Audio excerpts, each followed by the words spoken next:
Assalamu alaikum, brother. This is a question from a non-Muslim audience. Her question states that we see on television many women being tortured in Afghanistan. Why do Muslim men torture or degrade women in Islam? Sister asked the question that we see on the television, that Afghanistan, Muslim men are torturing women. So why in Islam, Muslim men torture and degrade the women? Sister, this question was replied just a few days earlier on the second day of the conference, on Saturday. On Saturday, 31st of October, I gave a talk, Women in Islam Protected or Subjugated. And I gave the talk in detail. So ask your friend to watch that tape, watch the DVD. Inshallah, it will answer all the queries. Regarding your main point that she saw on the television, that in Afghanistan, Muslim men, they are beating the women. And once when I was traveling, I came across a Malaysian couple. Both of them were doctors. They said that they spent more than a month in Afghanistan. And they told me that what they saw on television, the Taliban's beating the women, they aren't Talibans.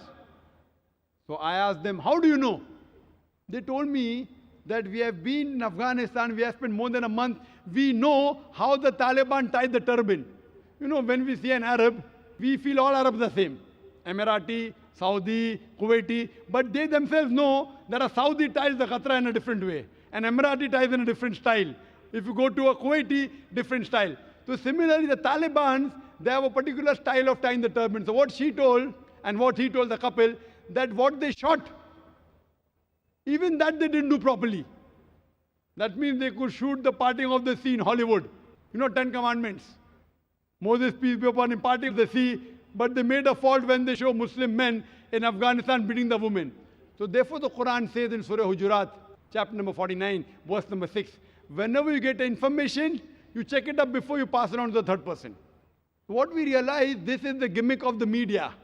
And in the last conference, 2008, my last talk was Media and Islam, War or Peace. And I showed how the media goes out of the way to malign Islam. I'm not saying all Muslims are 100% good Muslims. There are black sheep in the community. But what the media does, picks up these black sheep and portray as though they're exemplary Muslims. And many a time, they show things which are absolutely nonsense. It does not exist in Islam. So ask your friend to watch my tape, Women's Rights in Islam, Protected or Subjugated, and Media in Islam, War or Peace. Hope that answers the question.